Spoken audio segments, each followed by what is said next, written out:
Welcome back to new video. আমি মাম্পি ওম travel ব্লগে নিয়ে চলে এসেছি আরো একটি নতুন ভিডিও।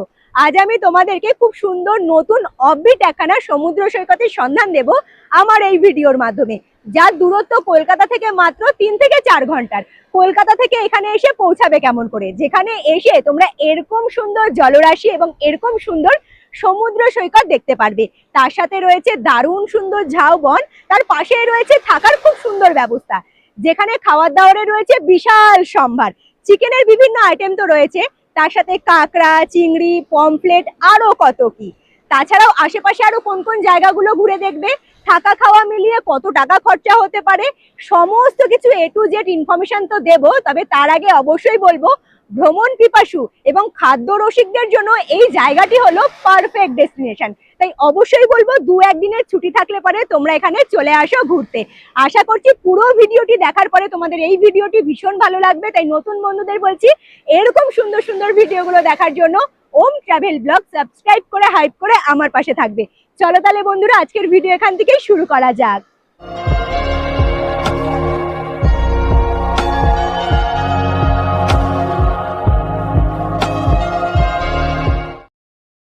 নতুন একখানা অফবিট সমুদ্র সৈকত ভ্রমণের জন্য আজকে জার্নিটা শুরু করছি হাওড়া স্টেশন থেকে। ঘড়ির কাঁটায় এখন বাজে সকাল ঠিক 8:30টার মতো। তবে বন্ধুরা, আজকে আমি তোমাদেরকে যে জায়গাটি ঘুরিয়ে দেখাবো, বিশ্বাস করো ভিডিওটি দেখার পরে অনেকেই হয়তো বলতে পারো জায়গাটা আমাদের কাছে অনেকটাই চেনা। এখনো পর্যন্ত এই জায়গাটি অনেকের কাছে অচেনাই রয়েছে। তাই ভাবলাম জায়গাটা থেকে ঘুরে আসি এবং সেখানকার সমস্ত কিছু ইনফরমেশন গুলো তোমাদের কাছে তুলে ধরি। মোটামুটি তোমাদের হাতে যদি 2-1 দিনের ছুটি থাকে তাহলে আমি বলবো পারফেক্ট একখানা ডেস্টিনেশন। হাওড়া স্টেশনের এখন আমি 20 নম্বর প্ল্যাটফর্মের ট্র্যাকের সামনে দাঁড়িয়ে রয়েছি। প্ল্যাটফর্মে আসা মাত্রই অ্যানাউন্সমেন্ট করলো যে হাওড়া পুরী ধৌলি এক্সপ্রেস ট্রেন 20 নম্বর প্ল্যাটফর্মে দেবে। তাই এখনো পর্যন্ত 20 নম্বর প্ল্যাটফর্মে অপেক্ষা করছে। ট্র্যাকে এখনো ট্রেন এসে পৌঁছায়নি, তবে এই ট্রেনটি যারা যারা ধরবে সমস্ত যাত্রীরা কিন্তু আসতে শুরু করে দিয়েছে। এদিকে বসে রয়েছে আমার 2 ছেলে, যেহেতু 2-1 দিনের ছুটি বললাম, তারপরে আবার সমুদ্র সৈকত, তাই 2 ছেলেকে নিয়েই বেরিয়েছি। চলো আমার সাথে থাকো, কোথায় যাচ্ছি এবং সেই জায়গাটার সৌন্দর্য কেমন সমস্ত কিছুটাই তুলে ধরবো। Howrah to Puri Dhauli express train আগে হাওড়া স্টেশন থেকে প্রত্যেক দিন ছাড়তো, তবে মাঝখানে বেশ কিছুদিন হলো Dhauli express train Shalimar station থেকে ছাড়ছিল। তবে এখন পুনরায় আবার প্রত্যেক দিন হাওড়া স্টেশন থেকে সকাল 9:10-এ ছেড়ে রওনা দেয় পুরীর উদ্দেশ্যে Dhauli express train. Dhauli express train প্রায় প্রত্যেক দিন 19 নয়তো 20 নম্বর প্ল্যাটফর্ম থেকেই ছাড়ে। ঘড়ির কাঁটায় এখন বাজে সকাল ঠিক 8:44। এইমাত্র হাওড়া স্টেশনের 20 নম্বর প্ল্যাটফর্মের ট্র্যাকে এসে পৌঁছালো Howrah to Puri Dhauli express train. এই ট্রেন ধরে আমি আজকে সবার প্রথমে পৌঁছাবো বালেশ্বর স্টেশন বা বালাসো স্টেশন। ট্রেন ছাড়ার সঠিক সময় তো রয়েছে হাওড়া স্টেশন থেকে সকালবেলা 9:10-এ, তবে সঠিক সময় ট্রেন ছাড়ছে কি ছাড়ছে না সেটাও জানিয়ে দেবো। আর সিট পড়েছে আমার D5-এ, D5-এর সামনেই আমি দাঁড়িয়ে রয়েছি। চলো তাহলে এবারে ট্রেনে ওঠা যাক। Train number 12821 Howrah to Puri Dhauli express ট্রেনে হাওড়া থেকে বালেশ্বর বা বালাসো স্টেশন যেতে মাথাপিছু খরচা হবে 2S কোচের 125 টাকা, সিসি কোচের ভাড়া মাথাপিছু 440 টাকা এবং 3E কোচের ভাড়া লাগবে মাথাপিছু 565 টাকা। ধৌলি এক্সপ্রেস ট্রেন ছাড়াও আজকে গন্তব্যস্থলে পৌঁছানোর জন্য আরো বেশ কিছু ট্রেন রয়েছে, যেমন Falaknuma express train. Train number 12703 Howrah station থেকে সকালবেলা 8:25-এ ছাড়ে এবং বালাসা স্টেশনে গিয়ে পৌঁছায় সকালবেলা 11:25-এ।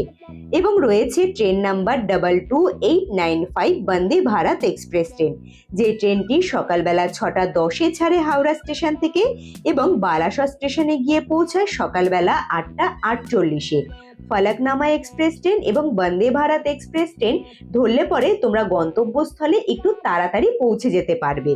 বন্দে ভারত এক্সপ্রেস ট্রেনের ট্রেন সার্ভিস বন্ধ থাকে শুধুমাত্র বৃহস্পতিবার করে, বাকি প্রত্যেক দিন বন্দে ভারত এক্সপ্রেস ট্রেন চলাচল করে। তাছাড়াও ফলকনামা এক্সপ্রেস ট্রেন প্রত্যেক দিনই হাওড়া স্টেশন থেকেই ছাড়ে। খাওয়া দাওয়া, ছেলেদের সাথে আড্ডা দেওয়া, সমস্ত কিছু মিলিয়ে মিশিয়ে খুব সুন্দর একখানা সেফ জার্নি কমপ্লিট করে এই মাত্র এসে পৌঁছালাম বালেশ্বর স্টেশনে। ট্রেন এসে দাঁড়িয়েছে বালেশ্বর স্টেশনে 2 নাম্বার প্ল্যাটফর্মের ট্র্যাকে। এখনো পর্যন্ত ট্রেন দাঁড়িয়ে রয়েছে, ট্রেন সোজা রওনা দেবে পুরীর উদ্দেশ্যে।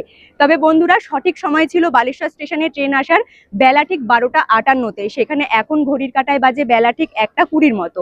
এবারে 2 নাম্বার প্ল্যাটফর্ম থেকে সোজা 1 নাম্বার প্ল্যাটফর্ম দিয়ে আমি বালেশ্বর স্টেশনের মেন গেটের কাছে বেরিয়ে যাব। সামনের দিকে রয়েছে ওভারব্রিজ, ওভারব্রিজটা ক্রস করে মেন গেটের দিকে এগিয়ে যাব। ট্রেন তোমাদের যে প্ল্যাটফর্মেই দাঁড়াক না কেন, পায়ে হাঁটা সিঁড়ি কিংবা চলমান সিঁড়ি ব্যবহার করে ফ্লাইওভার ব্রিজের ওপর দিয়ে তোমরা খুব সহজেই মেন গেটের কাছে চলে আসতে পারবে। বালেশ্বর স্টেশনের একদম যে মেন গেটের সামনের দিকের অংশটা রয়েছে, সেখানে কিছু একটা কাজ হচ্ছে, যার জন্য তোমরা এলোমেলো দেখতে পাচ্ছ। যাই হোক, এখন আমি স্টেশন চত্বরের একদম ঠিক সামনের দিকের এরিয়াতেই দাঁড়িয়ে রয়েছি। এই সাইডে বড় একখানা গেট রয়েছে, আর এই এরিয়ার মধ্যেই তোমরা অটো স্ট্যান্ড এবং 4 চাকা গাড়ি স্ট্যান্ড দেখতে পারবে। এসে একখানা আমি অটো ঠিক করলাম পরীক্ষী সি বিচে যাওয়ার জন্য। এখানে লাইন দিয়ে পরপর অটো দাঁড়িয়ে রয়েছে, আর এখানে আমি এই যে অটোটা দাঁড়িয়ে রয়েছে, এই অটোটা ঠিক করেছি। রোদের তাপ এখন ভীষণ পরিমাণে রয়েছে, যার জন্য ছেলেদেরকে আগে তুলে দিয়েছি। এবারে অটোতে উঠে সোজা গন্তব্যস্থলের উদ্দেশ্যে রওনা দেব। বালাসর স্টেশন চত্বর থেকে পুরীকি সি বিচের দূরত্ব মোটামুটি 20 থেকে 25 কিলোমিটারের কাছাকাছি। আমি অটো ড্রাইভার দাদার কাছে জিজ্ঞেস করলাম কতক্ষণ সময় লাগবে, তা বলাতে উনি বললেন মোটামুটি 45 মিনিট থেকে 1 ঘন্টার মতো। বালাসরের মেন সিটি থেকে বেরিয়ে আমাদের অটো এগিয়ে যেতে শুরু করলো গ্রাম্য পথের দিকে। বালাসর স্টেশন থেকে আমাদের রিসর্ট কিংবা পরীক্ষী সি বিচ যেতে অটো ভাড়া লেগেছিল 700 টাকা। তোমরা যারা নিজস্ব গাড়ি নিয়ে হাওড়া কিংবা কলকাতার দিক থেকে পরীক্ষী সি বিচে আসতে চাইছো, সেক্ষেত্রে তোমাদের ধরতে হবে NH-16। কোলাঘাট খড়গপুর পার করে এগিয়ে যেতে হবে উড়িষ্যার দিকে, এবং জলেশ্বর এবং হলদিপদা পার করে বালেশ্বরের দিকে এগিয়ে যেতেই পড়বে হলদিপদা মোড় বা হলদিপদা স্কয়ার। সেখান থেকে বাঁ দিকে ঢুকে গ্রাম্য পরিবেশের মাঝখান দিয়ে খুব সহজেই চলে আসতে পারবে পরীক্ষী সি বিচের কাছে।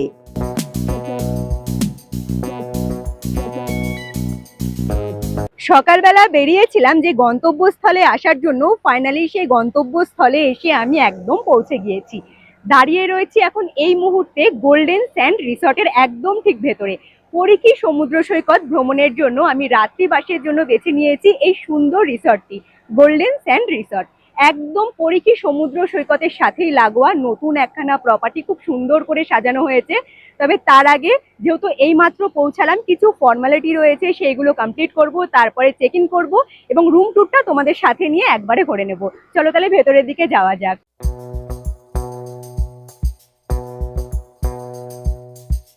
পরীক্ষী সমুদ্র সৈকত ঘুরতে এসে তোমরা যারা ভাবছো একখানা হোটেলে গিয়ে রুম নিয়ে থাকবে, তাদের উদ্দেশ্যে বলছি, পরীক্ষী সমুদ্র সৈকতের আশেপাশে একটাও হোটেলের কোনো ব্যবস্থা নেই।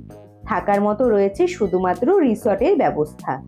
অনেক রিসার্চ করার পরে এই গোল্ডেন স্যান্ড রিসর্টের সন্ধান পেয়েছি, তাই পরীক্ষী সমুদ্র সৈকত ঘুরতে এসে রাত্রিবাসের জন্য এই রিসর্টটি বেছে নিয়েছি। একদম সদ্য নির্মিত একখানা রিসর্ট। এই রিসর্টকে আরো সুন্দর করে সাজিয়ে তোলার জন্য এখনো পর্যন্ত রীতিমতো কাজ চলছে। পরিবেশটা ভীষণ সুন্দর বলেই এত দূর থেকে ছুটে আসা। তবে তোমরা যারা নিজস্ব গাড়ি নিয়ে আসতে চাইছো, রিসর্টের ভেতরেই বেশ অনেকটা বড় জায়গা রয়েছে, সেখানে তোমরা অনায়াসে গাড়ি পার্কিং করে রেখে দিতে পারবে।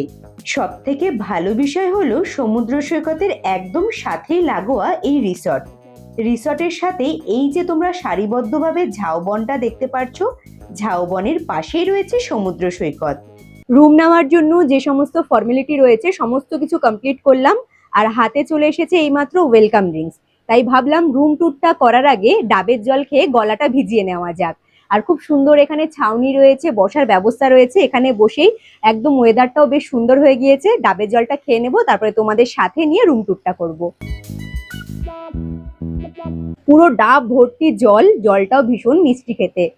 যদি তোমরা এই রিসর্টে রুম নিয়ে থাকতে চাও, অবশ্যই নিজেদের সাথে পরিচয়পত্র নিয়ে আসবে, কারণ চেক ইনের সময় সেই পরিচয়পত্র কাজে লাগবে। গোল্ডেন স্যান্ড রিসর্টটা বেশ অনেকটা বড় জায়গা জুড়ে বিস্তৃত। যেহেতু নতুন একখানা প্রপার্টি, তাই নিজেদের মতো করে খুব সুন্দর করে সাজানো হচ্ছে এবং অনেকটা বড় জায়গা জুড়ে বিস্তৃত। হঠাৎ করে যেহেতু প্ল্যানিং করেছিলাম, আর এখানে এসে থাকবো বলে রুম বুক করার জন্য আগে থেকেই আমি ফোন করে কথা বলেছিলাম, কিন্তু সেই সময় একটা কটেজও খালি ছিল না, যার জন্য আমাকে রুম দিয়েছে রিসেপশন এরিয়ার দিকে। তবে এই সাইডের এরিয়াটাও না খুব সুন্দর করে সাজানো গোছানো। মেন গেট দিয়ে এন্ট্রি করলে পরে সবার প্রথমে হাতের বাঁ সাইডে চোখে পড়বে রিসেপশন এরিয়া। রিসেপশন এরিয়া থেকে কিছুটা দূর এগিয়ে আসলে পরে পরপর অনেকগুলো রুমের ব্যবস্থা রয়েছে। এই সাইড আর এই সাইড মানে দুদিকে সাইড মিলিয়ে 6খানা রুমের ব্যবস্থা রয়েছে। অযথা প্রত্যেকটা রুম গিয়ে দেখাচ্ছি না, আমাকে রুম দিয়েছে C8, এটা হলো রুম নাম্বার। আর আমাকে যে রুমটা দিয়েছে সেই রুমটাই দেখাচ্ছি। রুমের ভেতরে এন্ট্রি করলে পরে চোখে পড়বে বেশ বড় মাপের একখানা বেড, বালিশ রয়েছে, কুশন রয়েছে, এখানে দেখা যাচ্ছে ব্ল্যাঙ্কেট, ব্ল্যাঙ্কেটের ওপরে খুব সুন্দর করে সাজিয়ে রাখা হয়েছে কিন্তু টাওয়াল, ছোট্ট রয়েছে সাবান, শ্যাম্পু, তেল, এই সমস্ত জিনিসগুলো রয়েছে। এদিকে রয়েছে বেশ বড় মাপের একখানা ড্রেসিং টেবিল, যার সামনে দাঁড়িয়ে সাজুগুজু করতে পারবে, বসার জন্য ছোট্ট টুল রয়েছে। আর এই সাইডে রয়েছে খুব সুন্দর বসার ব্যবস্থা, ছোট্ট একখানা রয়েছে টি টেবিল, দুটো চেয়ার রয়েছে। জানলা দেখা যাচ্ছে, বাইরের দিকের ভিউ তোমরা দেখতে পারবে। আর বেডটা যে দেখালাম, বেডের ঠিক দুপাশেই রয়েছে সুইচ বোর্ডের ব্যবস্থা। লাইট পাখা দিয়ে রুমটা ভীষণ সুন্দর করে সাজানো গোছানো, তার সাথে রয়েছে এসির ব্যবস্থা। এদিকের পেন্টিংটা এত সুন্দর দেখাচ্ছে। রুমের সাথে অ্যাটাচ রয়েছে ওয়াশরুমের ব্যবস্থা। চলো ওয়াশরুমটা তোমাদেরকে একটু ঘুরিয়ে দেখাই। ওয়াশরুমের ভেতরে এন্ট্রি করলে পরেই বেশ বড় একখানা ওয়াশরুম, পরিষ্কার পরিচ্ছন্ন। এখানে দেখা যাচ্ছে বেসিন রয়েছে, জামা কাপড় ঝোলানোর জন্য হ্যাঙ্গার, লাইট রয়েছে, গিজারের ব্যবস্থা রয়েছে, শাওয়ার, হ্যান্ড শাওয়ার, বালতি, টুল, সমস্ত কিছু রয়েছে। সমস্ত কিছু দিয়ে একদম ওয়াশরুমটাও সাজানো গোছানো এবং রুমটাও খুব সুন্দর সাজানো গোছানো। রুমটা দেখেই না আমার বেশ ভালো লাগছে, বিশেষ করে এই দিকের এই পেন্টিংটা দেখে। অনেকটা দূর থেকে জার্নি করে এসেছি, আপাতত একটু ফ্রেশ হব, তারপরে সোজা চলে যাব দুপুরের খাবার দাবার খেতে। দুপুরের খাবারে কি কি থাকছে চলো তোমাদের সেই টেবিলে গিয়েই দেখাবো। এই রিসর্টে বিভিন্ন ক্যাটাগরির রুমের ব্যবস্থা রয়েছে। Double bedroom, 4 bedroom, 6 bedroom. তবে আমি ঠিক যেই দিন ভিজিট করেছিলাম সেদিন ডাবল বেডরুম এবং 4 বেডরুম একটাও খালি ছিল না। তবে ম্যানেজার দাদার সাথে কথা বলে জানতে পারলাম একখানা 6 বেডরুম খালি রয়েছে, যার জন্য 6 বেডরুমটা ঠিক কিভাবে সাজানো গোছানো একটু ছোট্ট করে তুলে ধরার চেষ্টা করেছি। আমি যে রুমটা নিয়ে আছি সেই রুমটা ঠিক কিভাবে সাজানো গোছানো তোমাদের দেখিয়েছি। আর 6 বেডরুমটা কিভাবে সাজানো গোছানো তোমরা একটু হলেও আন্দাজ করতে পারছো। তবে এই রিসর্টে যদি তোমরা রুম নিয়ে থাকো, রুমগুলো ঠিক কী ধরনের হবে এবং কেমন করে সাজানো তোমরা নিশ্চয়ই বুঝতে পারছো। একটি রুমে যা যা প্রয়োজনীয় জিনিস সমস্ত কিছুই রয়েছে।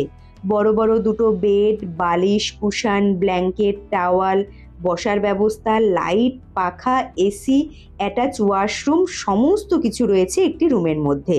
আর এখন যে তোমরা এরিয়াটা দেখতে পাচ্ছো এটা হলো গোল্ডেন স্যান্ড রিসর্টের নিজস্ব ডাইনিং হল, যেখানে খুব সুন্দর বসার ব্যবস্থা রয়েছে, লাইট, পাখা, এসি সমস্ত কিছু দিয়ে এই ডাইনিং হলটা সুন্দর করে সাজানো। ফ্রেশ হয়ে সোজা চলে এলাম ডাইনিং হলে আর বসে পড়েছি দুপুরের খাবার দাবার নিয়ে। দুপুরের খাবারে কি কি রয়েছে চলো একটু চট জলদি করে দেখিয়ে দিচ্ছি। সব থেকে ভালো বিষয় যেটা আমার লাগলো, কাঁসার থালাতে খাবার পরিবেশন করেছে। সাদা ভাত, বেগুনি, ভোলা মাছ ভাজা, তার সাথে রয়েছে স্যালাড, ডাল, পাঁপড় ভাজা, এখানে রয়েছে আলু এবং পটলের তরকারি। এই হলো পমফ্লেট মাছের সাইজ, সাথে রয়েছে চিংড়ি মাছ, এই হলো চিংড়ি মাছ। আর এইখানে রয়েছে কাঁকড়ার, এই ধরনের একখানা কাঁকড়ার সাইজ রয়েছে। সমস্ত কিছু খুব সুন্দর করে পরিবেশন করেছে, টক দই আর চাটনি। এই সমস্ত কিছু দিয়ে দুপুরের খাবার দাবার কমপ্লিট করব। খেয়ে দেখি প্রত্যেকটা খাবার খেতে কেমন হয়েছে। থাকা খাওয়া মিলিয়ে আমি প্যাকেজ করে নিয়েছিলাম। প্যাকেজের মধ্যে যে সমস্ত জিনিসগুলো ইনক্লুডিং রয়েছে সমস্ত কিছু তো দেখাবো এবং তুলে ধরবো, তার সাথে আমি যদি এক্সট্রাভাবে কিছু অর্ডার করে থাকি তাতে কত টাকা খরচা হচ্ছে সেটাও বলে দেব। দুপুরের খাবারটা প্যাকেজের মধ্যেই রয়েছে। এবারে আসি মেন বিষয়। সাদা ভাত, ভোলা মাছ ভাজা, বেগুনি, স্যালাড, ডাল, আলু পটলের তরকারি, পাঁপড় ভাজা, দই এবং চাটনি। এর সাথে আমি যে তোমাদেরকে দেখালাম চিংড়ি, পমফ্রেট এবং কাঁকড়া, এই তিনটে অপশনের মধ্যে তোমাদেরকে যে কোনো একটি অপশন বেছে নিতে হবে দুপুরের খাবারের জন্য।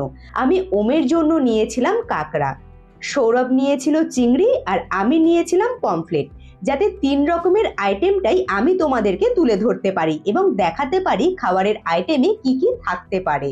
তবে আমার মুখে প্রত্যেকটা খাবারই বেশ ভালো লেগেছে। দুপুরের খাওয়া দাওয়া পুরো কমপ্লিট।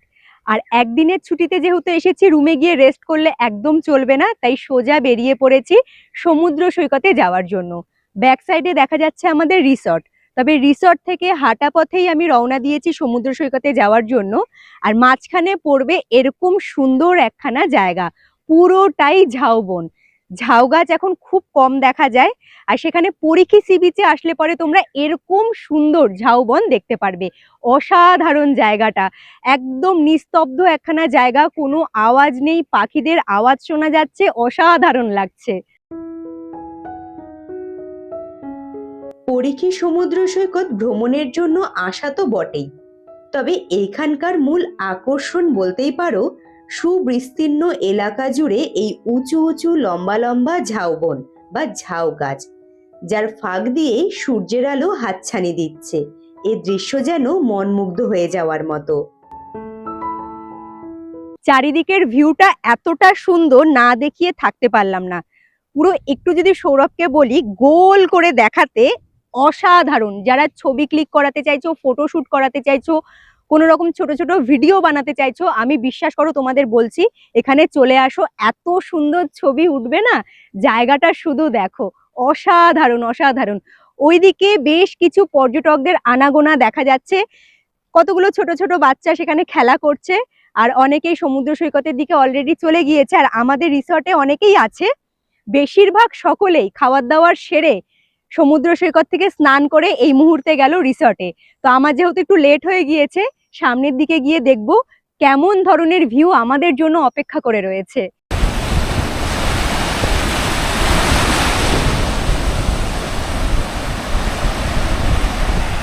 এই দৃশ্য দেখার জন্য সেই কলকাতা থেকে ছুটে এসেছি।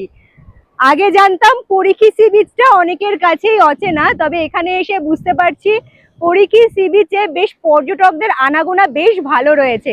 সামনের দিকেও পর্যটকেরা এসেছে পরিখি সি বিচ ঘোরার জন্য, তারাও নিজেদের মতো মজা করছে। একদিকে যেরকম এই ধরনের এই রকমের জলরাশি, আরেকদিকে রয়েছে ঝাউবন, আর মাঝখানে রয়েছে চলাফেরা করার জন্য এরকম বালুচর, যার ওপরে প্রচুর ঝিনুক পড়ে রয়েছে। একটু বাদেই মানে সূর্যাস্তের পরে বা সূর্যটা ডুবে গেলে পরে এখানে প্রচুর লাল কাঁকড়া দেখা যায়। ছেলেদের আমি বাড়ি থেকে খেলনা নিয়ে এসেছিলাম, সেইগুলো নিয়ে খেলতে শুরু করে দিয়েছে। পুরীতে ঘুরতে গিয়েই খেলনাগুলো কিনেছিল, দেখো ওরা এসে খেলতে শুরু করে দিয়েছে। আমি বললাম তোরা এক জায়গায় বসে খেলা কর, আমি শান্তিতে আমার কাজটা করে নিই। আর এইদিকে দেখো জলরাশি, জলের ঢেউ কিন্তু বেশ ভালো রয়েছে। সব থেকে বড় কথা ওয়েদারটা ভালো, আর এইদিকে প্রচুর পরিমাণে হাওয়া হচ্ছে, যার জন্য ঘুরতেও কোনো রকম কষ্ট হচ্ছে না। বেলা করে এসেছি বলে রোদের তাপটাও নেই, খুব ভালো লাগছে।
সি বিচটা ঘুরতে ঘুরতে এরকম সুন্দর একখানা শঙ্খ পেলাম। শঙ্খটা চারিদিকেই খুব সুন্দর, তবে একদিকে একটু ছিদ্র রয়েছে। এরকম জলরাশি তোমরা যারা ভাবছো পরিখি সি বিচে এসে স্নান করবে, তোমরা খুব সুন্দরভাবে স্নান করতে পারো, মজা করতে পারো, কোনো রকম সমস্যা নেই। তবে আমি বারবার করেই বলবো, প্রত্যেকটা ভিডিওতেই বলি এবং বিশেষ করে সমুদ্র সৈকতে গেলে পরেই বলি, অল্প জলে মজা করো, কোনো সমস্যা নেই। বেশি দূরে যেও না, যেহেতু একদম নির্জন সমুদ্র সৈকত, এখানে লোক সংখ্যা অনেকটাই কম, তাই বলবো অল্প জলে থেকে মজা করো, তোমরাও সেফ থাকবে এবং ভালো করে ঘুরে বাড়িও ফিরে যেতে পারবে।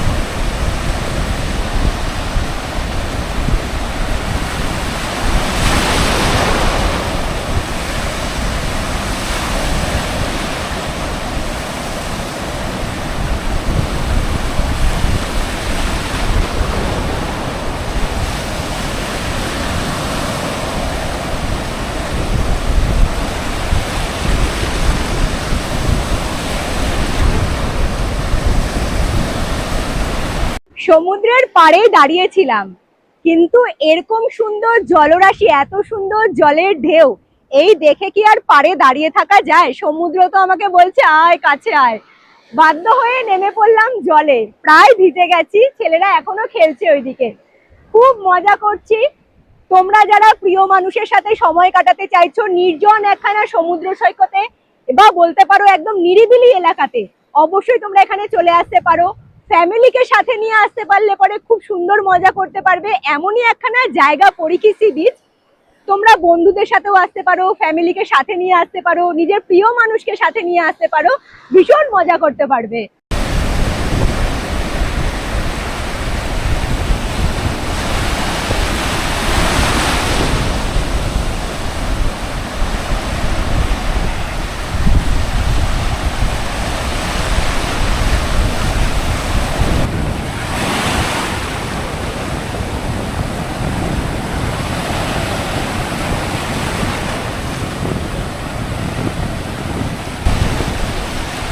রিশু শুধু কাণ্ডটা একটু দেখো, একবার করে জলে নামছে, যখন ঢেউটা আসছে তখন আবার এইদিকে পালিয়ে ছুটে যাচ্ছে, পুরো ভিজে গেছে। এখন ঘড়ির কাঁটায় বাজে বিকেল ঠিক 5টা 27, পুরো ভিজে গিয়েছে।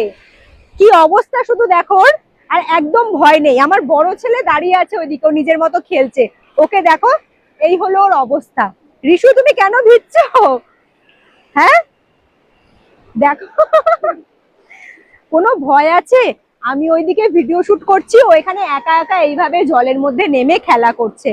আর এতটা চালাক, যখন জলের ঢেউগুলো আসছে, দেখো তুমি চালাক, যখন জলের ঢেউগুলো আসছে একা ছিল বলে দৌড়ে পালিয়ে যাচ্ছিল, আর যেহেতু আমি এসে দাঁড়ালাম তাই চুপচাপ দাঁড়িয়ে আছে। দেখো একদম ভয় নেই। তোমরা অনেকেই বলো রিশু সোনা তোমাদের ভীষণ শান্ত, ও কিন্তু একদম শান্ত নয়, কারণ ওর দুষ্টুমিগুলো তো আমার ভিডিওর মাধ্যমে তুলে ধরতে পারি না। ওকে কিভাবে ট্যাকেল করে ওকে নিয়ে যে আমি ভিডিওর কাজগুলো করি। বাবা, বড় একখানা ঢেউ চলে এসেছে, দেখেছো দেখেছো? আমাকে টেনে নিয়েই যাচ্ছে। ওর এখনো খেলা শেষ হয়নি, ভেজা শেষ হয়নি। অবস্থা দেখো, যে রুমে গিয়ে একটু রেস্ট নেব সেটা আর হবে না। দেখো, বাড়ি থেকে যখন বেরিয়েছি সকালবেলা আমরা সবাই স্নান করে বাড়ি থেকে বেরিয়েছি, এখানে এসে ফ্রেশ হয়েছি, হাত মুখ ধুয়েছি, ছেলেকেও ফ্রেশ করিয়েছি, আবার এখন স্নান করলো। আর এই অবস্থায় তোকে ঘরে নিয়ে যাওয়া যাবে না, রুমে নিয়ে গিয়ে আবার ওকে আমাকে স্নান করাতে হবে। অবস্থা দেখো। ছেলের দুষ্টুমির জন্য বাধ্য হয়ে জলে নামতেই হলো। জলে নেমে ওর সাথে একটু মজা করলাম। তবে আমার মনে হয় এরকম ছোট্ট ছোট্ট আনন্দ, ছোট্ট ছোট্ট মজা আমাদের জীবনে খুব সুন্দর স্মৃতি হয়ে থাকে। তোমরাও চাইলে পরে 2-1 দিনের ছুটি থাকলে পরে বাড়ির সকলের সাথে এরকম সুন্দর একখানা দিন কাটাতে পারো। পরিকি সমুদ্র সৈকতে তোমরা এটিভি গাড়ির রাইড নিতে পারো। তবে সেই বিষয়ে রিসর্টের ম্যানেজার কিংবা স্টাফ দাদাদের সাথে একটু কথা বলে নিতে হবে, তারা তোমাদেরকে সেই ব্যবস্থা করে দেবে। এটিভি গাড়ি রাইড করলে তোমরা খুব সুন্দর গাড়ি চালিয়ে সমুদ্র সৈকতের পাড় জুড়ে ঘুরে আসতে পারবে।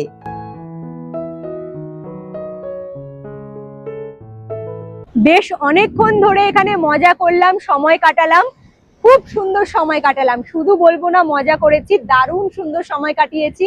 সন্ধে প্রায় নেমেই আসছে, আর যেহেতু একটু মেঘলা মেঘলা ওয়েদারটা করেছে, যার জন্য আমি রিসর্টের দিকেই এগিয়ে যাচ্ছি। ছেলেদের খেলা এখনো পর্যন্ত শেষ হয়নি, মানে ওদেরকে নিয়ে যেতে কি পরিমাণে যে আমাকে কষ্ট করতে হবে তোমরা ভাবতেও পারবে না। টেনে হিচড়ে দুজনকে নিয়ে যেতে হবে। পুরো ভিজে গেছি, ছেলেরাও ভিজে গিয়েছে। রুমে গিয়ে তো ফ্রেশ হতেও সময় লাগবে, যার জন্য সোজা এবারে রিসর্টের দিকেই এগিয়ে যাব। আর কুকুরগুলো আমার একদম ঠিক সামনে এসে দাঁড়িয়ে রয়েছে, আমি আবার একটু কুকুর থেকে দূরেই থাকি। তো সৌরভের কাছে, সৌরভ আসলে যেখানেই যায় ওর পেছন পেছন 10টা 12টা করে কুকুর কোথা থেকে চলে আসে জানি না। তো যাই হোক, ওদেরকে সঙ্গী করে নিয়ে এবারে রিসর্টের দিকে এগিয়ে যাব, তার আগে ছেলেদেরকে টেনে নিয়ে আসবো।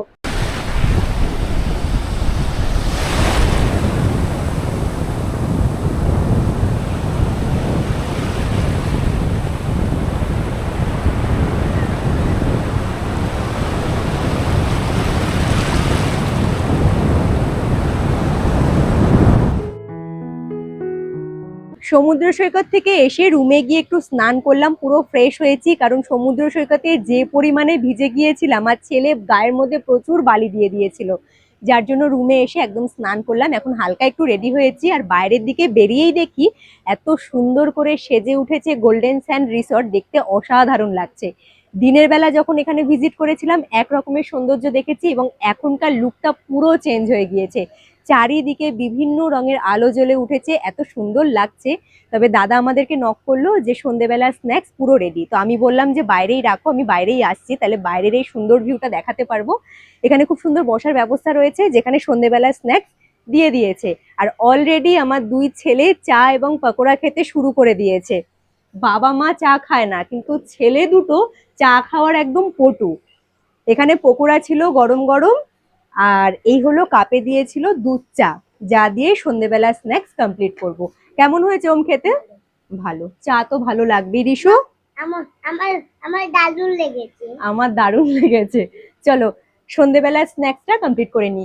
আর পকোড়া রয়েছে, পকোড়া দুটো প্লেটে দিয়েছিল, কিন্তু দুই ছেলেই খেয়ে নিয়েছে, অল্প কয়েকটা বেঁচে রয়েছে। আমি ঠিক যেই সময় রুমে গিয়ে ফ্রেশ হচ্ছিলাম সেই সময়ই সন্ধেবেলা স্ন্যাক্সটা সার্ভ করেছিল। তবে আমার জানা ছিল না, সৌরভ আমাকে পরে বলেছিল 3 প্লেট পকোড়া দিয়েছিল। সৌরভ 1 প্লেট পকোড়া ফিরিয়ে দিয়েছিল। আসলে ও আবার 2 ছেলের জন্য চিকেন বারবিকিউ অর্ডার করেছে এক্সট্রা ভাবে, কারণ আমার 2 ছেলেই চিকেন পকোড়া, চিকেন বারবিকিউ এইসব খাবারগুলো খেতে ভীষণ পছন্দ করে।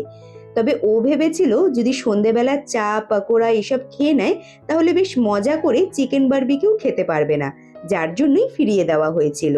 চিকেন বারবিকিউ এর সেটআপের কাছে এসে দেখি দাদা অলরেডি চিকেন বারবিকিউ রেডি করতে শুরু করে দিয়েছে। যতক্ষণ চিকেন বারবিকিউ রেডি হচ্ছিল ততক্ষণ আমরা একটু মজাও করে নিয়েছিলাম। সন্ধেবেলা চলে এসেছে টেবিলে গরম গরম চিকেন বারবিকিউ, খুব সুন্দর করে সার্ভ করেছে, খুব সুন্দর করে প্লেটটা সাজিয়ে সার্ভ করলো। আমার থেকে বেশি এক্সাইটেড আমার দুই ছেলে। রিশু সারা দিন ঘুমোয়নি, ওকে বলছি একটু রুমে গিয়ে ঘুমোতে, ও ঘুমোবে না, বসেছিল এতক্ষণ ধরে শুধুমাত্র চিকেন বারবিকিউ খাওয়ার জন্য। তো সবার প্রথমে ওকে টেস্ট করাবো, তারপরে আমি খেয়ে দেখবো খেতে কেমন হয়েছে। তবে দেখে তো মনে হচ্ছে খুব সুন্দর হবে খেতে। চিকেন বারবিকিউ ছাড়া চিংড়ি মাছের বারবিকিউ, যে কোনো মাছের বারবিকিউ তোমরা এক্সট্রা ভাবে অর্ডার করে নিতে পারো তোমরা তোমাদের স্বাদ অনুযায়ী। তবে তার জন্য একটু আগে ভাগে স্টাফ দাদাদের সাথে কথা বলে নিতে হবে। এইদিকে আমার বড় ছেলে, ও আবার একটু মুখটা গম্ভীর করে রয়েছে। ওর ফরমাইশ এখন রাত্রেবেলা ওকে কিনে দিতে হবে স্প্রাইট। তবে অবশ্য মন রাখার জন্য পরে স্প্রাইট কিনে দেওয়া হয়েছিল। চিকেন বারবিকিউটা খেতে ভীষণ টেস্টি হয়েছিল, বিশেষ করে সস দিয়ে খেতে অসাধারণ লাগছিল। 1 কিলো চিকেন বারবিকিউ এর দাম 600 টাকা। তবে যেহেতু আমরা 3 জন খেয়েছিলাম, যার জন্য আমি অতটা পরিমাণে নিইনি, অল্প করেই চিকেন বারবিকিউ অর্ডার করেছিলাম। গোল্ডেন স্যান্ড রিসর্টটা পায়ে হেঁটে একটু এদিক ওদিক ঘুরে দেখছি, যেহেতু অনেকটা বড় জায়গা জুড়ে বিস্তৃত, বেশ সুন্দর এদিকে কিন্তু সেটআপ তৈরি করা হয়েছে। মোটামুটি তোমরা এখানে এসে যদি কোনো রকম পার্টি অর্গানাইজ করতে চাও, খুব সুন্দরভাবে সেই সমস্ত পার্টিগুলো কিন্তু করে নিতে পারবে। বার্থডে পার্টি বলতে পারো বা অ্যানিভার্সারি পার্টি। এই সাইডেও রয়েছে ডিজে সেটআপ। যদি কোনো রকম পার্টি না করো, মোটামুটি এখানে দুটো বড় বড় বক্স রয়েছে, গান বাজিয়ে নিজেরা তো অন্তত নাচানাচি করতে পারবে। খুব সুন্দর চারিদিকে আলো জ্বলছে, বেশ ভালো লাগছে। সন্ধেবেলা বেশ জায়গাটা জমজমাট হয়ে উঠেছে। গোল্ডেন স্যান্ড রিসর্ট শুধু সন্ধেবেলা আলো দিয়ে সেজেই ওঠে না, বিভিন্ন ধরনের গান বাজনা হয় চারিদিকে, আর সেই গানের সাথে তাল মেলায় এই রিসর্টে থাকা প্রত্যেকটা গেস্ট। তবে আমরাও ভীষণ সুন্দর করে মজা করেছিলাম, নাচানাচি করেছিলাম। এই রিসর্টে যারা ছিল তারা বেশিরভাগই ছিল ব্যাচেলার, কিছু ছিল কাপেল এবং কিছু ছিল ফ্যামিলি। মোটামুটি মিলিয়ে মিশিয়ে সব ধরনেরই এখানে মানুষজন ছিল। সকলেই ভীষণ সুন্দর করে মজাও করছিল। তবে বেশিরভাগ মানুষজনই ভিডিওর সামনে আসতে ঠিক সেইভাবে স্বাচ্ছন্দ্য বোধ করছিল না, যার জন্য তাদের নাচানাচি করা বা তাদের মজা করা সেই সমস্ত ক্লিপগুলো আমি আর ভিডিওর মাধ্যমে তুলে ধরিনি। তবে সন্ধেবেলা পুরো রিসর্ট এবং কটেজগুলো কিভাবে সেজে ওঠে তার কিছুটা সুন্দর মুহূর্ত ক্যাপচার করার চেষ্টা করেছি। ঘড়ির কাঁটায় এখন বাজে রাত্রি ঠিক 11টার মতো। পুরো সন্ধে ফুল অন মাস্তি করেছি। দুই ছেলে এত নাচানাচি করেছে, এত খেলেছে, ওদের তো সময়টা ভীষণ সুন্দরভাবেই কেটেছে। আর চলে এসেছি এখন রাতের খাবার খেতে। ডাইনিং হলে বসে রাতের খাবারটা কমপ্লিট করব। রাতের খাবারে রয়েছে সাদা ভাত, স্যালাড রয়েছে, আলু গাজর বরবটি ভাজা, চিকেন কষা, সাথে রয়েছে ডাল। এই দিয়ে রাতের খাবার কমপ্লিট করব। তবে তোমরা যারা রুটি খেতে চাইছো, অপশনে রুটিও পেয়ে যাবে, তবে তার জন্য আগে থেকে বলে দিতে হবে। খেয়ে দেখি খেতে কেমন হয়েছে। চা, পাকোড়া এবং চিকেন বারবিকিউ খাওয়ার পরে পেটে ঠিক সেইভাবে খিদেও ছিল না, যার জন্য অনেকটা লেট করেই রাতের খাবারটা খেতে বসেছিলাম। আমরা যখন খেতে বসেছিলাম রিসর্টে থাকা প্রায় প্রত্যেকেরই খাওয়া দাওয়া অলরেডি কমপ্লিট হয়ে গিয়েছিল। চিকেনটা টেস্ট করে দেখলাম চিকেনটা একদম ঘরোয়া পদ্ধতিতে রান্না করা হয়েছিল, যার জন্য আমার প্লেটে মোটামুটি যতটা রাইস ছিল আমি চিকেন দিয়েই খেয়ে নিয়েছিলাম, আর আমার ছোট ছেলেকে অল্প ডাল ভাত খাইয়েছিলাম। সৌরভ আর ওম ওরা যেরকম বেশিরভাগ সময় রাতের বেলার খাবারে রুটি খেতেই পছন্দ করে, যার জন্য আমার বড় ছেলে আর সৌরভ ওরা দুজন রুটিই নিয়েছিল। তবে এই রাতের খাবারটাও কিন্তু প্যাকেজের মধ্যেই রয়েছে এবং রাত্রেবেলা চিকেনটা অবশ্যই থাকবে। মোটামুটি তোমরা যখন রিসর্টে এন্ট্রি করবে, ওয়েলকাম ড্রিঙ্কস থেকে শুরু করে দুপুরের খাবার, সন্ধেবেলা স্ন্যাক্স, রাতের খাবার, পরের দিনের সকালবেলা চা বিস্কুট এবং তার সাথে জল খাবার পুরোটাই থাকে একখানা প্যাকেজের মধ্যে। রাতের বেলা খাবার দাবার খেয়ে রুমে গিয়ে সোজা ঘুমিয়ে পড়েছিলাম। দেখা হচ্ছে সকালবেলা।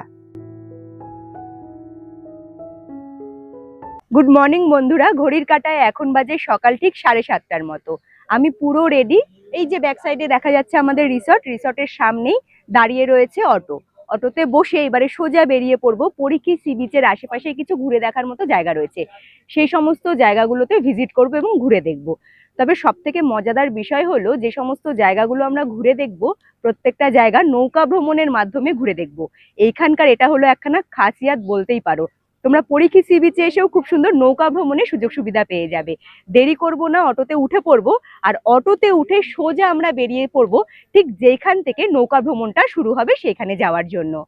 রিসর্টের সামনে থেকে আমরা এগিয়ে গিয়েছিলাম আমাদের যে পয়েন্ট থেকে নৌকা ভ্রমণটা শুরু হবে সেখানে যাওয়ার জন্য। অটো ভাড়া লেগেছিল 300 টাকা। অটো ড্রাইভার দাদা আমাদেরকে রিসর্টের সামনে থেকে নিয়ে গিয়েছিল এবং যেখান থেকে নৌকা ভ্রমণটা শুরু হবে সেই পয়েন্টে নামিয়ে দিয়েছিল। আমরা যতক্ষণ নৌকা ভ্রমণ করেছিলাম দাদা ততক্ষণ সেইখানেই অপেক্ষা করছিল। আবার আমাদের নৌকা ভ্রমণ হয়ে যাওয়ার পরে আমাদেরকে গাড়িতে তুলে আবার রিসর্টে নামিয়ে দিয়েছিল। তোমরা মিনিমাম একটা অটোতে 6 জন পর্যন্ত যেতে পারো। অটো ড্রাইভার দাদা আমাদেরকে নিয়ে চলে এলো বুড়িবালাম নদীর একদম ঠিক পাড়ে। খুব সুন্দর ভিউ দেখতে দেখতে এখানে এসে পৌঁছালাম, কিন্তু এই দৃশ্য দেখে মন শান্তি হয়ে গেল। সকাল সকাল এত সুন্দর দৃশ্য, সত্যি মন ছুঁয়ে যাওয়ার মতো। এত হাওয়া হচ্ছে, এতটা পরিমাণে হাওয়া হচ্ছে, পুরো আমার পাগল পাগল অবস্থা। কিন্তু এই হাওয়াটা এখানে দাঁড়িয়ে খেতেও অসাধারণ লাগছে। আর বুড়িবালাম নদীর ওপরে এখন দেখো ছোট্ট ছোট্ট নৌকোগুলো কত সুন্দরভাবে চলে যাচ্ছে, কি দারুণ দেখাচ্ছে তাই না? আর আমার ছেলে দুটো চোখ পড়েছে ওইদিকে একটা মুরগি তার ছোট্ট ছোট্ট বাচ্চাগুলোকে নিয়ে ঘুরে বেড়াচ্ছে। রিশু শুধু বলছে, মা দেখো কতগুলো বেবি মুরগি। আর এই যে সামনের দিকে রাস্তাটা রয়েছে, একদম বুড়িবালাম নদীর পাড়ে সরু একখানা লাল মাটির রাস্তা বলতেই পারো। এই রাস্তা ধরে সামনের দিকে কিছুটা আমাদেরকে এগিয়ে যেতে হবে, সেইখানেই আমাদের জন্য অপেক্ষায় রয়েছে ছোট্ট নৌকো। একদম জনমানব শূন্য এলাকা, বিশেষ করে যারা দীঘা বা পুরীর ভিড় এড়িয়ে নির্জন একখানা সমুদ্র সৈকতে দু একটা দিনের ছুটি কাটাতে চাইছো তাদের জন্য, এবং যারা নৌকা ভ্রমণের স্বাদ মেটাতে চাইছো তাদের জন্য পরিকি সি বিচ হলো একখানা পারফেক্ট ডেস্টিনেশন। বিশেষ করে নির্জন সমুদ্র সৈকত হওয়াতে এই জায়গাটি একাকিত্বে সময় কাটানোর জন্য বেস্ট অপশন। যারা নিজেকে সময় দিতে চাইছো, একাকিত্বে সময় কাটাতে চাইছো, তারা একটিবার এখানে আসতেই পারো। বুড়িবালাম নদী শিমলিপাল পাহাড় থেকে উৎপন্ন হয়ে প্রায় 175 থেকে 195 কিলোমিটার পথ পাড়ি দিয়ে তারপরে বঙ্গোপসাগরে গিয়ে মিশেছে।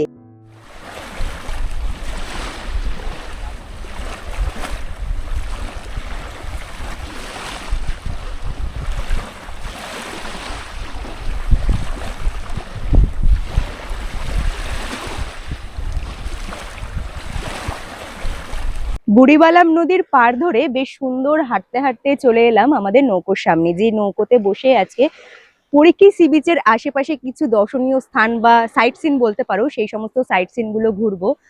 তবে এই হলো নৌকো, নৌকোটাও কিন্তু বেশ সুন্দর এবং বসার ব্যবস্থা রয়েছে, কোনো রকম সমস্যা হবে না ঘুরতে।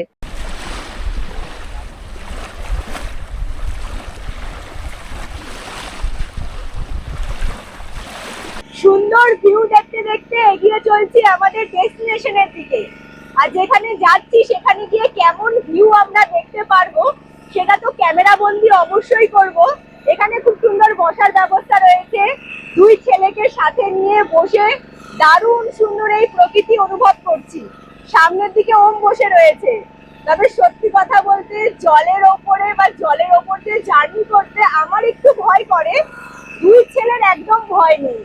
আশা করছি আজকে আমাদের এই যে ভ্রমণটা রয়েছে খুব সুন্দর করে কমপ্লিট করতে পারবো।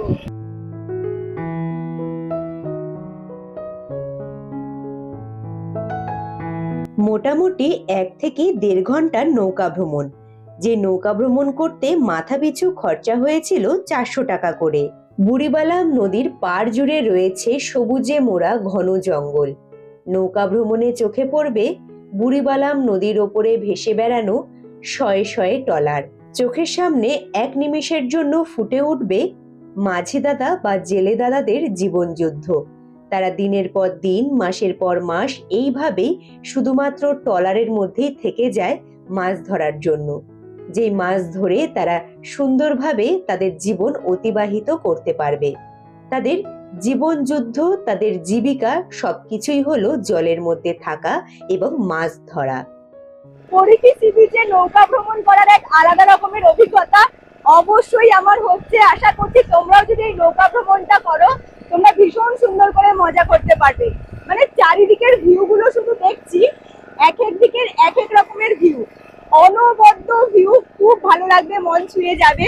আর আমি এখন এই মুহূর্তে নৌকার ঠিক সামনের দিকে দাঁড়িয়ে সুন্দর ভিউ দেখতে দেখতে সামনের দিকেই এগিয়ে যাচ্ছি।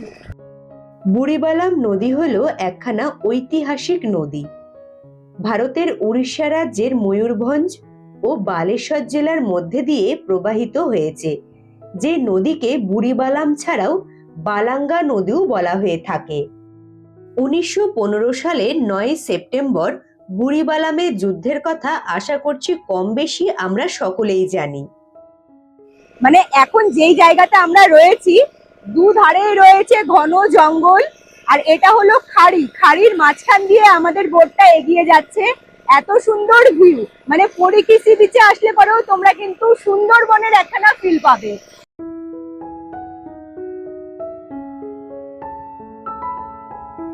সমুদ্র সৈকত ঘুরতে এসে আমি যে সুন্দরবনে পাড়ি দেব তা তো একদম আশা করিনি, তবে ভালোই লাগছিল। এক ঢিলে দু পাখি মারা হয়ে গেল, সমুদ্র সৈকতও দেখা হলো, সুন্দরবন ভ্রমণেরও স্বাদটা মিটে গেল। খাড়ির ভেতরে যত দূর এগিয়ে যাচ্ছিলাম একদম ঘন জঙ্গল, দেখো তো ভালো করে, বাঘ দেখতে পারছো কি? না না, এটা একদম মজা করলাম। আমার বড় ছেলে তাই বলছিল, মা তুমি জঙ্গলের দিকে তাকিয়ে থাকো, বাঘ দেখতে পারবে। আমাকে যেহেতু দেখেছে নৌকোর একদম সামনের দিকে দাঁড়িয়ে ছবি ক্লিক করতে, এবারে সেও বায়না করে বসেছে আমিও সামনে দাঁড়াবো। আর এই দিকে দেখো, আরো একখানা ডেস্টিনেশনে যাওয়ার আগেই চোখে পড়ল এই পরিযায়ী পাখির ঝাঁক। কি দারুণ লাগছে দেখতে। বালুতটের ওপরে বসেছিল এই পরিযায়ী পাখির ঝাঁক। কিছু একটা কারণে পাখিগুলো সব উড়ে গিয়েছিল, আর সেই মুহূর্তে ক্যাপচার করা হয়েছে এই সুন্দর দৃশ্য। মন ছুঁয়ে যাওয়ার মতো তো। তবে তোমরা যারা একদম ভোরবেলার দিকে নৌকা ভ্রমণ করবে, তোমাদের সঙ্গী হবে এরকম এক ঝাঁক পরিযায়ী পাখি। এসে পৌঁছালাম টরেন্টো আইল্যান্ডে। আর এখানে নৌকো থেকে নামার পরে যে বালুরাশির ওপর দিয়ে আমরা হেঁটে যাচ্ছি, পুরো দেখো পায়ের ছাপ পড়ে যাচ্ছে, এত সুন্দর লাগছে। আর নৌকাতে বসেই আমরা দেখতে পাচ্ছিলাম এই পুরো বিচটার পাড় জুড়ে প্রচুর পাখি বসেছিল। পাখিগুলো বসে যখন ছিল ভিউটা এক রকমের আমরা দেখতে পেলাম, কিন্তু পাখিগুলো যখন উড়ে যাচ্ছিল তার ভিউটাও কিন্তু এক অন্য রকমের। জায়গাটা ভীষণ সুন্দর, একদম নিস্তব্ধ। এই সাইডের ভিউটা যদি একটু দেখাই, পাখিগুলো দেখো বসে রয়েছে, এক ঝাঁক পাখি।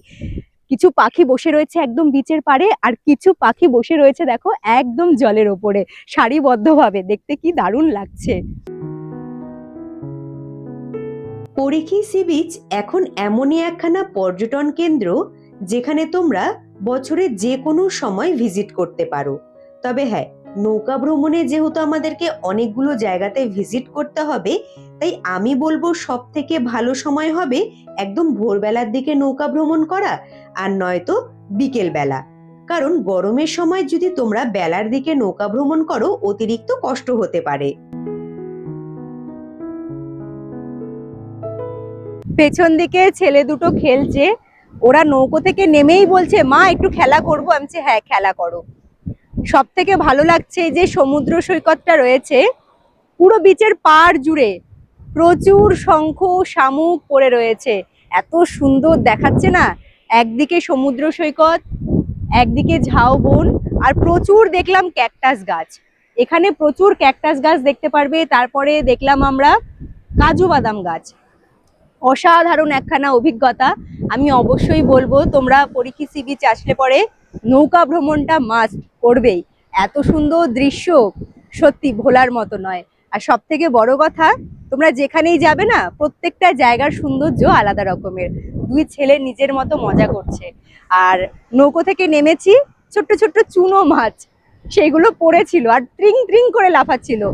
আগে আমার ছোট ছেলে নেমে সেই মাছগুলোকে ধরেছে, আর কি বলছে জানো, যে বাড়িতে গিয়ে এইগুলো ভাত দিয়ে খাবো। জানি না ও এই কথাটা কোথা থেকে শিখেছে, কিন্তু অসাধারণ লাগছে। আবার আমার বড় ছেলের বক্তব্য, মা এটা কিন্তু অনেকটা দুবাইয়ের মতো লাগছে দেখতে। যখন আমরা ওপরের দিক দিয়ে হেঁটে আসছিলাম, ও বলছে মা দেখো এরকম ভিউ তো দুবাইতে দেখা যায়। ও কিন্তু দুবাইতে কোনোদিনও যায়নি, পন্ত ঘাটে ও হয়তো সেখান থেকেই দেখেছে। বেশ ভালো লাগছে, এখানে বেশ খানিকক্ষণ সময় কাটাবো। খুব সুন্দর নিস্তব্ধ একখানা জায়গা, শান্তিপ্রিয় জায়গা অবশ্যই বলবো।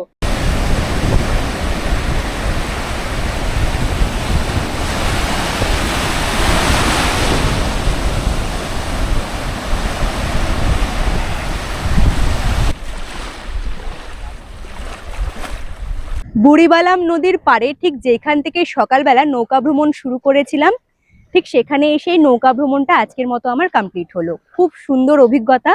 আর সামনের দিকে আমাদের অটো ড্রাইভার দাদা তার গাড়ি নিয়ে দাঁড়িয়ে রয়েছে, গাড়িতে বসে আবার রিসর্টের দিকে রওনা দেব। রিসর্টে এসে রুমে না গিয়ে সোজা চলে এলাম ডাইনিং হলে, আর বসে পড়েছি সকালের জলখাবার নিয়ে। সকালের জলখাবারে অনেক কিছুই দিয়েছে, আর অলরেডি আমার দুই ছেলে খেতে শুরু করে দিয়েছে। রিশু আসলে একটু পড়ে গেছে বলে মুডটা খারাপ, আমার কোলেই বসে রয়েছে। এরকম রয়েছে গরম গরম লুচি, তার সাথে রয়েছে ঘুগনি, ডিম সেদ্ধ, কালো মিষ্টি, আর রয়েছে একটা করে কলা। বড় ছেলেও খাচ্ছে, ছোট ছেলেও খেতে শুরু করে দিয়েছে। এবারে আমি খেয়ে দেখবো খেতে কেমন হয়েছে। মিষ্টিটা দেখে রিশু খুব খুশি হয়েছে, আসলে ও মিষ্টি খেতে খুব পছন্দ করে। সকাল সকাল এরকম হেলদি এবং টেস্টি জলখাবার থাকলে পরে আশা করছি আমার মতো সকলেরই ভালো লাগবে। তবে আমি যখন নৌকা ভ্রমণের উদ্দেশ্যে বেরিয়েছিলাম সকালবেলা, সেই সময় আমাকে চা এবং বিস্কিট দিয়েছিল। তবে সকালবেলা আমি চা খেতে খুব একটা পছন্দ করি না বলে চাটা আমি স্কিপ করেছি, যার জন্য ভিডিওর মাধ্যমে আর চায়ের ক্লিপটাও তোমাদেরকে দেখাইনি। বেশ জমিয়ে সকালের জলখাবারটা কমপ্লিট করলাম। এখন মোটামুটি ঘড়ির কাঁটায় বাজে সকাল ঠিক 10টার মতো। কিছু কথা এবারে বলবো, ইম্পর্টেন্ট কথা। পরিকি সি বিচ ঘুরে দেখার জন্য রাত্রিবাসের জন্য আমি বেছে নিয়েছিলাম গোল্ডেন স্যান্ড রিসর্ট। বিশ্বাস করো, আমার এখানে থাকার যে অভিজ্ঞতা ভীষণ সুন্দর, তার সাথে এত সুন্দর নিরিবিলি একখানা সমুদ্র সৈকত ঘুরে দেখেছি। তোমরাও যারা আমার মতো পরিকি সি বিচ ঘুরতে এসে রাত্রিবাসের জন্য বেছে নিতে চাইছো গোল্ডেন স্যান্ড রিসর্ট, আমি বলবো আমার মতো তোমরাও খুব সুন্দর অভিজ্ঞতা নিয়ে বাড়িতে ফিরবে। নিরাশ হয়ে তো একদম ফিরবে না, এটা আমি কথা দিতে পারি। যদি তোমরা এখানে রুম নিয়ে থাকতে চাও, মাথা পিছু খরচা হবে নন এসি রুম নিয়ে থাকলে পরে থাকা এবং খাওয়া মিলিয়ে 1800 টাকা, এবং এসি রুম নিয়ে যদি তোমরা থাকো, থাকা এবং খাওয়া মিলিয়ে মাথা পিছু খরচা হবে 2200 টাকা। আমি কন্ট্যাক্ট নাম্বারটা ভিডিও স্ক্রিনে দিয়ে দিলাম, তোমরা কিন্তু অবশ্যই এনাদের সাথে যোগাযোগ করে নিতে পারো যদি তোমাদের কোনো কিছু জানার থাকে। আর আজকের এই পুরো ভিডিওটি তোমাদের কেমন লাগলো অবশ্যই আমাকে কমেন্ট করে জানিও। আর এখান থেকে আমাদেরকে বলে দিল দাদাভাই যে আমাদের রিসর্টের সামনে অটো চলে আসবে, সেই অটোতে বসে সোজা বেরিয়ে যাব বালাসর স্টেশনের উদ্দেশ্যে। সেখান থেকে ট্রেন ধরে আমি আমার বাড়ির উদ্দেশ্যে রওনা দেব। তবে বন্ধুরা, যারা এখনো পর্যন্ত ওম ট্রাভেল ব্লগ সাবস্ক্রাইব করনি, তারা চটজলদি করে এরকম সুন্দর সুন্দর ভিডিওগুলো দেখার জন্য ওম ট্রাভেল ব্লগ সাবস্ক্রাইব করে হাইপ করে আমার পাশে থাকতে পারো। আর যে সকল বন্ধুরা চ্যানেলটি সাবস্ক্রাইব করে হাইপ করে আমার পাশে রয়েছে, তাদের অসংখ্য ধন্যবাদ। তারা এইভাবেই আমাকে সাপোর্ট করো, আমার পাশে থেকো। আজকের মতো টাটা, দেখা হচ্ছে তোমাদের সাথে খুব তাড়াতাড়ি নেক্সট ভিডিওতে। তোমরা ভালো থেকো, সুস্থ থেকো, টাটা।